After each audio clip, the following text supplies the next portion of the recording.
Good afternoon, everybody. Great to be back in Seoul for Demo Day 14 from Singapore. Next, I'd like to introduce a very special entrepreneur. He founded his company in 2014 with a key brand called April Skin. Within 5 years, that little company achieved $160 million of revenues and really was catapulted to the head of industry.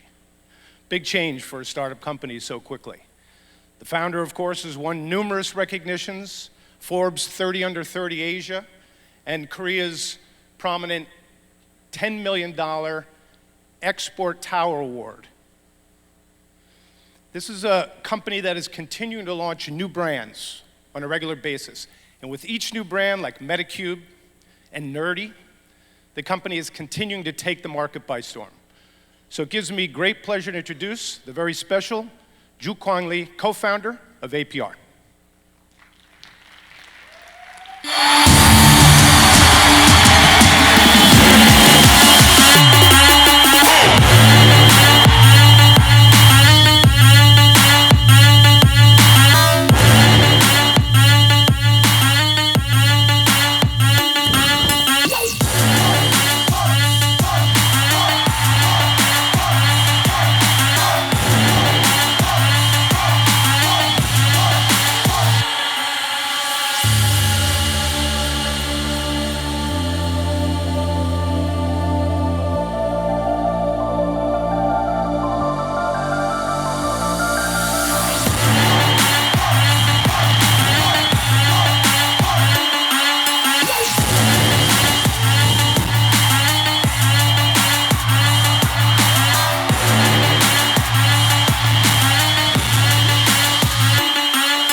어때? 제 패션이 좀 마음에 드세요?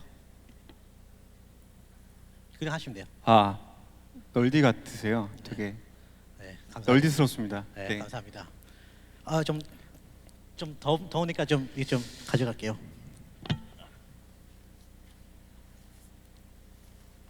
이거 제가 준 거 아니고요. 진짜 사서 입으신 거예요.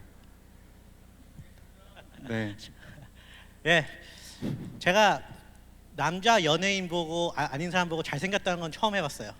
만나보고 너무 잘생겨가지고 제가 좀 초면에 그렇지만 여기 계신 분들 자기 소개 부탁드립니다. 그래서 자기 소개는 나이, 이름, 키, 몸무게, 혈액형, 미혼, 기혼 이거 좀 다 좀 알려주세요. 안녕하세요. 저는 APR을 공동으로 운영하고 있는 이주광이라고 합니다. 반갑습니다.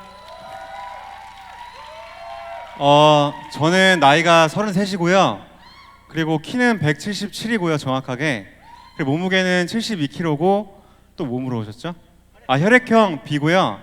그 다음에 아직 미혼입니다. 잘 부탁드리겠습니다. 참고로 오늘 대표님 생일입니다. 바로 박수 쳐주세요. 근데 한국 스타트업의 전설인데 지금 굉장히 지금 긴장하신 것 같아요.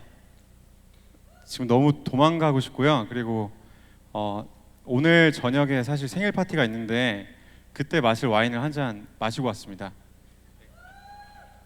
자, 아까 소개가 영어가 됐지만 좀 믿기지 않는 게 제가 좀 투자가라서 좀 궁금한데 올해 매출이 진짜 얼마인가요? 아직 정확히는 안 나왔는데 올해 매출이 1,600억 정도 예상하고 있습니다. 또 투자가라서 물어보고 싶은데 좀 남긴 남나요? 다행히도 남는 것 같습니다. 뭐 결과만은 봐가지고 굉장히 잘 되고 있지만은 여기 계신 스타트업들한테는 사실 다 회사 하시는 분들인데 되게 궁금할 것 같아요. 대표님이 어떻게 사업을 하게 된지가. 사업 초창기에는 제가 다른 옵션이 없었기 때문에 사업을 시작했던 것 같습니다.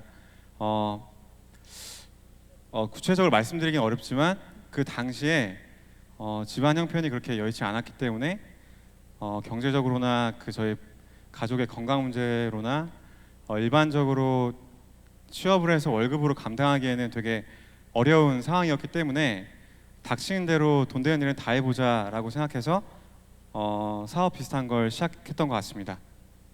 닥치는 일, 닥치는 일은 어떤 것을 하셨나요? 닥치는 일이라는 것은. 뭐 웃으실 수도 있지만 웃음 치료사 자격증도 있고 제가 유아체육 강사 자격증도 있어가지고 어린이집 학원에서 이제 그 유아체육도 가르쳤고요. 그리고 제가 편입을 했는데 편입 영어 과외도 했었고, 그리고 일이 없는 날에는 주말에 이제 일용직도 떴었고, 그 동업 비슷한 일도 이것저것 많이 했던 것 같습니다. 제가 굉장히 좀 꼬치꼬치 잘 물어보는 사람이라 동업을 이것저것 했다. 그럼 구체적으로 동업은 어떤 걸 하셨어요? 사실 그때 동업이라고 얘기하기에는 너무 사업이 형체도 없고 뭔가 시스템이 아예 없는 상황이었기 때문에 뭐 정식으로 사업자를 내고 한 적도 있고 아닌 적도 있어서 좀 열거하기 민망하지만 말씀드려보면 일단 첫 번째로 그 한국에 있는 외국인들 대상으로 광고 대행을 했던 일이 하나 있고요. 그 두 번째는 제가 이제 성균관대학교를 아직 졸업 못했지만 재학할 당시에는 성균관대학교 안에 있는 복지물 사이트를 운영했었고, 그 다음에 가장 이 직전에 했던 일 중에서는 한국의 화장품들을 중국에다 유통하는 그런 일들을 했었습니다. 지금 하시는 분이 너무 많으니까 그런데 아무래도 현재 하고 있는 일 가장 관련돼 있는 거 화장품 유통 사업에 대해서 여쭙겠습니다. 화장품 유통 뭐 어떻게 사업하시게 된 거예요? 이건 얘기가 조금 길 수 있는데 아무래도 여기 계신 분들이 스타트업 관련돼서 많이 관심이 있으시니까 좀 더 현실적인 얘기로 제가 좀 풀어보겠습니다. 그 다들 대학교 다녀보셨을 텐데요. 저도 아직 졸업 못했지만 그 대학교 가면 중국인 친구들이 참 많잖아요. 근데 그 중국인 친구들이 가만 보면 다 돈이 많거든요. 가난한 중국인 친구들 저는 많이 본 적이 없어요, 학교 다닐 때.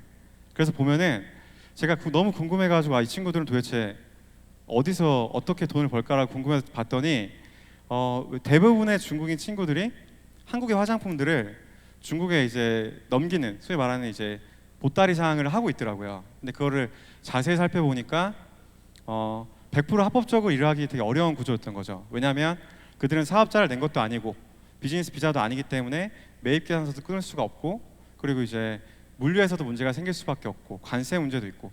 그래서 제가 그때 같이 학교를 다니던 중국 친구 동문이랑 같이 이제 사업자를 내서 기술보증기금에서 1억을 대출 받아서 운영 자금을 쓰면서 그런 일들을 굉장히 오피셜하게 이제 최대한 해보자라고 해서 운영을 하게 됐고요.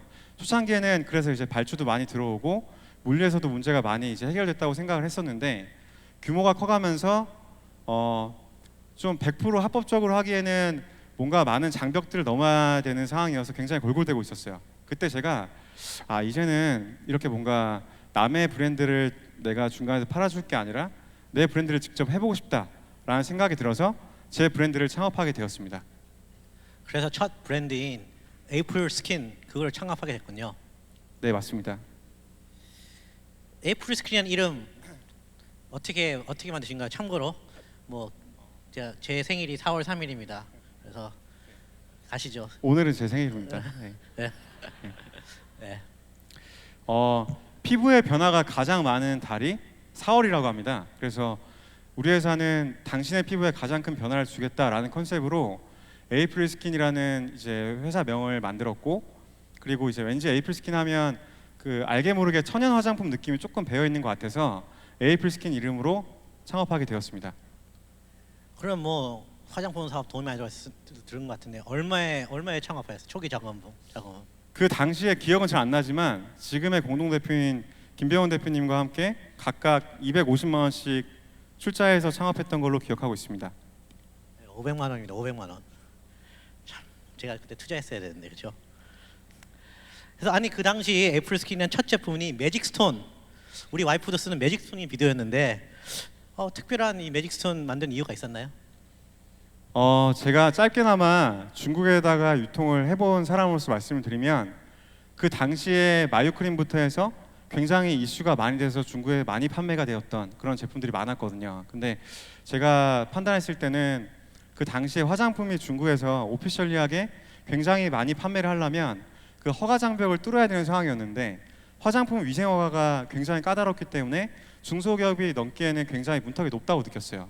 그런데 이제 화장품 회사를 창업할 때 그런 장벽을 피하면서 낼 수 있는 제품의 카테고리가 무엇인가라고 생각을 많이 했었는데 사실 천연비누는 많은 사람들이 화장품으로 생각하실 수 있겠지만 이게 공산품에 분류가 돼가지고 약간 그런 허가 장벽도 자연스럽게 피해갈 수 있었고 그 당시에 이제 경쟁 제품이 많이 없었기 때문에 저는 폼클렌징이 있는데 천연비누가 과연 먹히겠냐 이런 뭔가 굉장한 주변에 완강한 반박이 있었음에도 불구하고 강행했던 것 같습니다. 애초에 중국을 타겟으로 만든 브랜드였기 때문에 네 그렇습니다. 뭐 어떻게 보면 좀 물어보니까 웃기지만 그래서 중국에 잘 먹혔나요? 100% 적중했다고는 말할 수는 없지만 나름대로 선방했던 것 같습니다. 그때 어찌됐건 그 당시에는 최단 기간 100만 개 판매라는 그런 레코드를 만들었으니까요. 그 당시 솔직히 우리 와이프도 그냥 인스타 보고 뭐 그래서 SNS 에이프릴 스킨이 진짜 SNS 마케팅의 최고수였거든요, 진짜요. 지금이야 뭐 굉장히 많이 SNS 그때는 진짜 최고수였거든요. 그래서 그 기발한 생각을 어떻게 하게 되는지 그리고 지금 공동 대표를 어떻게 만나게 되는지 되게 궁금하네요. 이거는 사실 같은 맥락에서 질문이라서 동시에 좀 길더라도 말씀을 드리도록 하겠습니다. 죄송한데 떨려가지고요. 질문이 뭐였죠? 배 앞에가? 아이씨, 네. 이게 다 제가 질문 먼저 줬는데 지금 물러나면 어떻게 해요? 동시에 두 개가 들어갔어요. 네.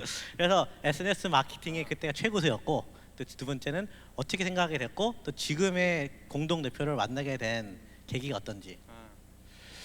제가 중국에다가 화장품 유통하는 일을 했을 때 우연찮게 이제 중국의 바이어를 만나러 중국에 간 기억이 있어요. 근데 그 당시에 한류 스타 중에 김수현 씨가 굉장히 유명하셨었거든요. 들어가자마자 그 중국 항공사에 크게 김수현 씨가 이렇게 걸려 있었어요. 그때 제가 생각을 했죠. 김수현을 좋아하는 팬이 5천만 명이라고 가정한다면 그 5천만 명이 똑같이 김수현 씨를 좋아할까? 분명히 아니겠죠. 어떤 사람은 조금 좋아할 수도 있고 어떤 사람은 굉장히 좋아할 수도 있는데 그러면은 내가 김수현을 광고 모델로 쓰는 광고주 입장에서는 김수현을 정말 좋아하는 팬과 김수현을 정말 조금만 좋아하고 있는 팬의 가치가 똑같을까 다를까를 가지고 되게 많은 고민을 했어요. 근데 많은 사람들이 다르다라고 말씀을 하셨어요. 물론 다르지만 저는 초기에는 저희 같은 스타트업에는 초기에는 같다고 생각했어요. 스타 마케팅은 초반에는 퀄리티의 문제가 아니라 퀀티티의 문제라고 생각했던 거죠. 왜냐하면 신인 배우들이 드라마에 나오고 싶은 이유는 원래 자기를 좋아하던 팬이 이 드라마를 통해서 더 자기를 사랑하게 만드는 목적도 있지만 그거보다는 아무도 모르는 불특정 다수한테 자기를 알리는 게 먼저기 때문에 시청률이 높을 것 같은 드라마에 나오는 것 같거든요. 제 생각에는. 그래서 저는 스타 마케팅의 초창기에는 이게 뎁스와 상관없이 퀀티티의 문제다라는 생각을 했어요. 그래서 제가 이제 페이스북을 유심히 봤는데 페이스북에 그 당시에 페이지라는 개념도 있었고 이제 인플루언서 소위 말하는 이제 얼짱들 이런 개념이 있었는데 그들을 봤을 때 구독자 수, 팔로워 수라는 개념이 있는 거예요. 그래서 제가 어떻게 했냐면 이런 생각을 했어요. 이분들은 이 페이지를 구독하고 있는 사람들은 혹은 뭔가 이 얼짱을 팔로우하고 있는 사람들은 김수현 씨를 사랑하는 만큼 사랑하진 않겠지만 아까 내가 내린 정의에 의하면 충분한 마케팅이 될 수 있겠다. 그래서 제가 그때 어떻게 했냐면요. 제 주변에 장사를 하시는 대표님 혹은 뭔가 카페라는 대표님을 찾아가서 당신들의 제품과 서비스를 제가 마케팅을 해보고 싶다라고 해놓고 SNS 마케팅을 잘하는 회사 혹은 개인을 만나기 시작했어요.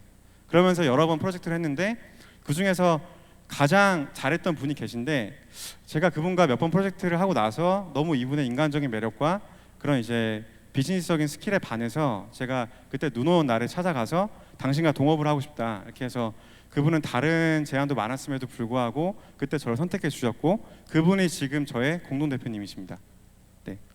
그게 참 이 어떻게 보면은 협업 관계에서 그런 생각을 하시는 것도 대단하고 또 이렇게 잘 이어질 수 있는 솔직히 흔하지가 않는데 진짜 두 분은 잘 만났군요. 그래서 그 덕분에 APR에 휘발주를 많은 회사들이 등장했잖아요. 그래서 잠깐 반짝하고 없어지는 회사들도 많은데 APR이 아직까지 어떻게 보면 이 업계에서 선두주자로 있는 어떤 이유가 무엇인지 궁금합니다. 우리 회사가 아직까지 건강하게 잘 성장하고 있는 이유는 제 생각에는 미디어 커머스를 활용한 제품 판매를 잘해서가 아니라 보다 장기적인 관점에서 브랜드를 육성해왔기 때문이 아닌가라는 생각이 듭니다. 그러니까 좀 제품 판매가 아니라 브랜드 육성에 집중했다. 저는 뭐 이렇게 들리는데 좀 부연 설명이 가능한가요? 저는 특정 제품이 많이 팔렸다고 해서 그 제품의 브랜드가 100% 성장할 거라고 생각하지 않습니다. 왜냐하면 실제로 지금 수많은 브랜드사들이 미디어 커머스를 활용해서 수많은 제품들을 많이 팔고 있는데요. 정작 그 제품을 쓰고 있는 구매자분들조차도 자신이 쓰고 있음에도 불구하고 그 브랜드의 이름이 무엇인지 모르는 경우가 많아요. 그래서 제가 봤을 때 아예 목적이 다른 것 같아요. 미디어 커머스를 활용해서 제품을 팔겠다는 그런 목적은 매출과 수익의 목적인 거고요. 브랜드를 장기적으로 육성하겠다는 것은 충성 고객을 확보하겠다는 얘기거든요. 근데 이게 목적이 다르다 보니까 방법도 다른 것 같아요. 제 생각에는. 예를 들어서 단기적으로 제품 판매를 올리겠다라고 하면은 제품력과 그 제품력을 비포 애프터를 굉장히 강력하게 임팩트 있게 전달할 수 있는 마케팅에 주로 집중해야 한다면, 브랜드를 장기적으로 육성하면서 충성 고객을 확보하려는 그런 목적이 있다면 그건 기본이고 그 외적으로 신경 써야 할 게 너무 많다는 거죠. 뭐 예를 들어서 우리 브랜드의 컨셉이 정확히 어떤 것인지, 우리 브랜드의 제품들이 어떤 게 나와야 하는지, 이런 제품들과 이런 고객 서비스를 통해서 수많은 고객들한테 어떤 일관된 메시지를 전달할 수 있는지, 과연 그 진정성이 느껴질 수 있는지, 또 그게 고객들한테 납득되어질 수 있는지, 되게 많은 것들을 생각해야 되는 거거든요. 근데 실제로 제품력만 보고 산 고객과 그 수많은 것들을 고려해서 산 고객은 충성도에서 차이가 있을 수밖에 없다고 저는 생각을 하는 거죠. 그러니까 뭐 연애할 때 이성만 보고 외모만 보고 좋아하는 것보다는 그 사람의 어떤 다른 거, 뭐 지적 수준이나 취미, 또 핏 이런 걸 보고 좋아한다면은 왠지 뭐 좀 미련이 더 남고 뭐 그런 개념인가요? 좀 유사한 것 같은데요. 좀 요약을 하면 우리 회사가 장생하고 있는 이유는 충성 고객을 확보해야 된다는 목적 의식이 분명히 있었기 때문이고, 충성 고객을 확보하려면 브랜드를 육성해야 하고 단기적인 제품 판매가 아니라, 그리고 브랜드를 육성하려면 수많은 것들을 해야 되는데 그런 걸 하기 위해서는 직접적으로 단기적인 매출에 반영이 되지 않더라도 장기적으로 혹은 중기적으로 이게 브랜드 육성에 도움이 된다고 생각한다면 과감한 투자를 했어야 되는데, 저희는 나름대로 그러한 것들을 5년 넘게 해왔던 것 같습니다. 자, 여러분들 아시지만 널디, 제가 우리 아들 거 제가 오늘 뺏어서 나왔는데 널디가 진짜 요즘에 뭐 오프화이트 뭐 우리나라 브랜드만큼 진짜 핫한 브랜드예요. 근데 이 지금 말씀하신 대로 그럼 널디는 어떤 식으로 육성하고 또 어떻게 하실 건지 좀 말씀해 주실 수 있을까요? 널디를 좀 간단히 소개해드리겠습니다. 우리 회사에서 보유하고 있는 널디라는 브랜드는요, 획일화되고 계급화된 현대 사회에서 나다움을 강조하기 위해서 탄생한 브랜드입니다. 남의 시선을 신경 썼다면 지금 저기 보라색 컬러처럼 결코 쉽게 도전하지 못할 독특한 컬러와, 그리고 격식 없는 루즈한 핏, 편안한 핏을, 이 두 가지 포인트를 상품 기획할 때 메인으로 반영하고 있습니다. 그리고 뭐 아시는 분은 아시겠지만 널디의 모든 디스플레이, 오프라인 매장이라던가 홈페이지가 하우스 혹은 집으로 표현되어 있거든요. 그 이유는 가장 자기가 자신다울 수 있는 공간이 하우스 혹은 집이기 때문입니다. 그래서 저희가 사실 요새 굉장히 핫한 그 어글리 슈즈가 있어요. 이것도 자세히 보면 여기 집이 그려져 있거든요. 거꾸로인가요? 이렇게인가요? 이렇게. 네, 귀엽죠. 박수 한번 부탁드려도 될까요? 저희 상품 기획팀을 위해서. 네. 그래서 우리 회사는 혹은 우리 브랜드는 가장 자기가 자신다워질 수 있는 공간, 집 안에서 독특한 컬러 조합과 그리고 격식 없는 편안한 핏의 수많은 제품들을 선보이면서 그 나다움을 강조하고 있습니다. 앞으로도 그럴 예정입니다. 듣고 보니 진짜 의미가 있고, 저도 왜 이렇게 뭐 집이 그린지 궁금했는데, 저 국내에서 기록을 요약하면 어떻고, 또 아시겠지만 이제 해외 우리 스파클랩은 글로벌 나가는 거 되게 응원하는데 이 요약 좀 해주실 수 있어요? 스스로 자화자찬하는 거라 조금 낯뜨겁지만 이미 국내 스트릿 브랜드에서는 가장 빠른 성장을 보이고 있는 브랜드로 인식이 되어 있고요. 실제로도 국내에서는 매년 매출이 160% 이상 성장하고 있고 해외에서는 먼저 일본부터 말씀을 드리겠습니다. 일본에서는 3번, 4번에 걸친 팝업 스토어를 통해서 여러 번 검증을 끝냈고 그 결과 저희가 올해 10월 달에 일본의 도쿄 하라주쿠에 있는 캐스트릿에 그 플래그십 스토어를 열었어요. 다행히도 되게 좀 비교적 괜찮게 지금 안착을 하고 있는 상황이고요. 중국은 저희가 올해부터 첫 무역을 시작했음에도 불구하고 굉장히 양호한 실적을 거두고 있습니다. 저희가 한 몇 년 전부터 굉장히 해외 진출을 위해서 많은 준비를 했었는데요. 그것들이 서서히 내년부터는 좋은 실적으로 다가올 거라고 믿고 있습니다. APR의 그럼 최종 목표가 뭔가요? APR 그룹의 이 브랜드 얘기하는 사업의 최종 목표. 사실 뭐 많은 스타트업 분들께서 우리 회사에 대해서 바라보는 관점이 많이 다르실 거라고 생각합니다. 우리 회사는 미디어 커머스를 통해서 제품을 잘 파는 회사가 아니고요. 우리가 보유한 브랜드를 육성하는 회사이기 때문에 우리의 장기적인 목표는 우리가 보유한 모든 브랜드가 전 세계적인 브랜드가 되는 게 저희의 꿈이고 목표입니다. 아직 사람이 스타트업 아까 제가 제일 오프닝 키워준 사람 만드는 게 제일 중요하거든요. 사람이 또 사업의 90%라고 생각을 해요. 그럼 대표님은 지금 어떤 사람을 동료로 코워커를 받아들이세요? 제가 동료로 일하고 싶은 사람은요. 잘하는 일이 다르지만 성격과 성향이 크게 다르지 않은 사람. 왜냐하면 잘하는 일의 분야가 똑같아 버리면 자연스럽게 시간이 지나면서 사람이기 때문에 그 사람에 대한 필요성을 못 느끼게 되거든요. 그리고 성격 성향이 너무 다르면 문제가 발생했을 때 굉장히 많은 에너지를 소모해야 돼요. 근데 사업은 되게 많은 것들을 관리하고 다뤄야 하는 일인데 그런 심신의 에너지가 효율성이 없다면 생존할 수 없다고 생각합니다. 그래서 저는 제가 같이 일하고 싶은 파트너 혹은 팀원 혹은 사람은 잘하는 일의 영역이 극명히 다르고 그렇지만 성격이나 성향이 비슷해서 서로를 자연스럽게 존중할 수 있는 사람인 것 같습니다. 자, 이제 두 질문만 남았습니다. 실제로 지금 파트너인 저기 김병훈 대표님은 어떤 분이시고 뭐 좀 싱프로즈 같은 프로포즈 같은 느낌인데 그분에 대해서 좀 여기 군중들한테 여기 멤버들한테 소개 좀 시켜주세요. 네, 아마 보고 계실 텐데요. 저기 보고 말씀드리면 되나요? 네. 일단 제가 이렇게 성공하게 만든 장본인이시고요. 그리고 굉장히 인격적인 분이십니다. 그리고 제가 느꼈을 때 저한테는 굉장히 좋은 파트너였던 게 서로 잘하는 일의 영역이 극명히 달라요. 저는 주로 기획과 영업에 특화가 되어 있는 반면에 김병원 대표님은 마케팅과 운영에 특화가 되어 있고요. 그리고 실제로 물론 성격 성향이 어느 정도 좀 다르긴 하지만 큰 문제를 다루는 데 있어서 크게 다르지 않았기 때문에 저희가 5년 넘게 일을 하면서까지 큰 갈등이 없었고요. 서로 존중할 수 있었고 여기까지 올 수 있었던 것 같습니다. 사랑합니다. 네. 저도 사랑합니다. 저 이제 마지막 질문. 우리는 스파클랩에서는 들어오면 뭐라 그러냐면요. 우리가 성공하는 방법을 못 갖추는데 우리 망하는 방법을 우리 잘한다 그래 얘기해요. 그래서 스타트업들한테 지금 여기 계신 스타트업이나 뷰티 사업이나 브랜드 사업 하시는 분들한테는 이거는 좀 조심하고 이거는 좀 피해야 되겠다는 게 어떤 것인가요? 제가 망하는 방법에 대해서는 정말 잘 이야기할 자신이 있거든요. 제가 말씀드리고 싶은 부분은 대표라고 조금 잘한다고 섣부른 정보를 갖고 단언하면 안 된다라고 생각합니다. 여기 앉아 계시거든요. 그 주인공이.